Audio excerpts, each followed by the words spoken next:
అందమైన చర్మ సౌందర్యం మీ సొంతం. Second aqua radiance deep cleansing gel.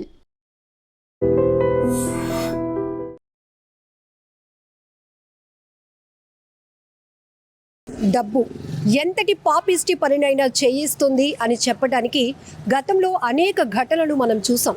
తాజాగా తిరుపతి జిల్లాలో జరిగినటువంటి ఈ దారుణమైన ఘటన చూస్తే అదే అనిపిస్తోంది. ఓ కుటుంబం, అది కూడా గిరిజన కుటుంబం, ఒక వ్యక్తి దగ్గర, ఒక వ్యాపారి వద్ద 25,000 రూపాయలు అప్పు తీసుకుంది. పాపం ఆ అప్పే ఓ చిన్నారి ప్రాణాన్ని తీసేసింది. ఆ గిరిజన కుటుంబంలో తీవ్ర విషాదాన్ని నింపింది. ఆ కుటుంబానికి చెందిన 12 ఏళ్ల బాలుడిని కిడ్నాప్ చేసి అత్యంత దారుణంగా హత్య చేసి రహస్యంగా పాతిపెట్టేశారు. ఈ ఘటన వెలుగులోనికి రావడంతో తీవ్ర భయాందోళనలు రేకెత్తుతున్నాయి. ఈ ఘటనకు సంబంధించి పోలీసులు ప్రాథమికంగా గుర్తించిన అంశాలేంటో డీటెయిల్స్లోనికి వెళ్దాం. తిరుపతి జిల్లాలోని చెవటపాలెం గ్రామంలో 32 ఏళ్ల అనకమ్మ, చెంచయ్య దంపతులు ఉండేవారు. వీళ్ళు సత్యవేడు గ్రామంలోని ముత్తు అనే బాతులు పెంచే వ్యాపారి వద్ద ఓ ఏడాది కూలి పనికి కుదిరారు. ఈ క్రమంలో అనారోగ్యంతో చెంచయ్య మృతి చెందాడు. దీంతో అక్కడి స్థానిక వ్యక్తి చెంచయ్య కుటుంబానికి 25,000 అప్పిచ్చానంటూ ఆరోపణలు చేశాడు.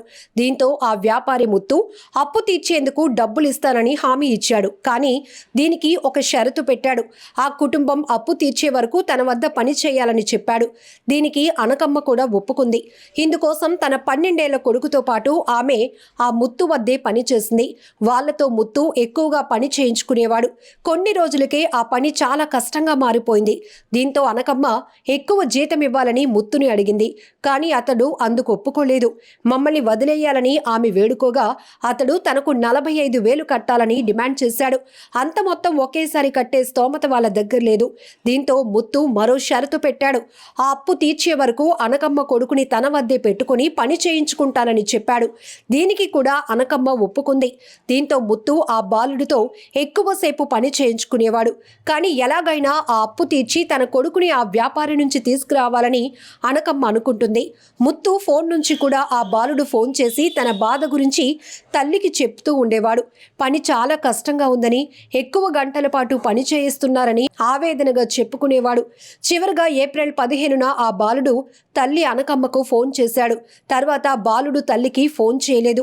అనకమ్మ ముత్తుకు ఫోన్ చేసినా బాలుడితో మాట్లాడించేవాడు కాదు. ఇక ఎట్టకేలకు అనకమ్మ అప్పు తీర్చాల్సిన డబ్బును పోగేసింది. మే మొదటి వారంలో తన కొడుకును తీసుకెళ్లేందుకు ఆ వ్యాపారి ముత్తు వద్దకు వచ్చింది. కానీ అతడు తన కొడుకు ఎక్కడికో పారిపోయాడని చెప్పడంతో ఆమె పోలీసులను ఆశ్రయించింది. ఆ బాలుడి ఆచూకీ కోసం పోలీసులు రంగంలోనికి దిగినా అతడి జాడ కనిపించలేదు. ఎన్ని రోజులైనా కొడుకు ఆచూకీ తెలియకపోవడంతో స్థానికుల సహకారంతో అనకమ్మ జిల్లా ఎస్పీని కలిసి తన గోడు వెళ్లబోసుకుంది.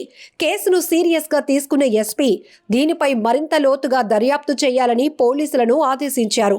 విచారణలో భాగంగా ముత్తుని అరెస్ట్ చేసిన పోలీసులు తమదైన స్టైల్లో విచారించగా అసలు విషయం బయటపెట్టాడు. ఆ బాలుడు చనిపోయాడని, తమిళనాడులో కంచీపురంలో రహస్యంగా అతన్ని పాతిపెట్టినట్లు ముత్తు అంగీకరించాడు. ఘటనా స్థలికి చేరుకున్న పోలీసులు బాలుడి మృతదేహాన్ని బయటకు తీసి పోస్టుమార్టం చేయించారు. బాలుడిని కొట్టి చంపినట్టు నిర్ధారణ కావటంతో ముత్తును కటకటాల్లోనికి నెట్టారు పోలీసులు. కొడుకు మృతదేహం చూసిన తల్లి గుండెలు అవిసేలా రోధిస్తోంది. అప్పు ఇంత ముప్పు తెస్తుందని ఊహించని ఆ తల్లి ఎవరి కోసం ఇక బతకాలంటూ బోరున ఏడుస్తోంది. నిజంగా ప్రస్తుతం ఉన్నటువంటి సమాజం దేనికి ప్రయారిటీ ఇస్తుంది?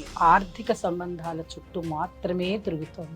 మళ్ళీ ఎన్నికలంగానే చాలా విరక్తి కలుగుతాను. మంచి అనిపిస్తుంది కదా, లేడీస్ కూడా ఛాలెంజింగ్ జాబ్స్ చేసినప్పుడు చాలా బాగుంటది. ట్రాఫిక్ అసిస్టెంట్స్ గా నియమించిన ట్రాన్స్జెండర్స్ అందరితో సాల్యూట్ చేయించుకుంటున్నారు. ఫుడ్ డెలివరీ ఇవ్వటానికి వెళ్ళినటువంటి డెలివరీ బాయ్ అనిల్ పై కళ్ళ ముందు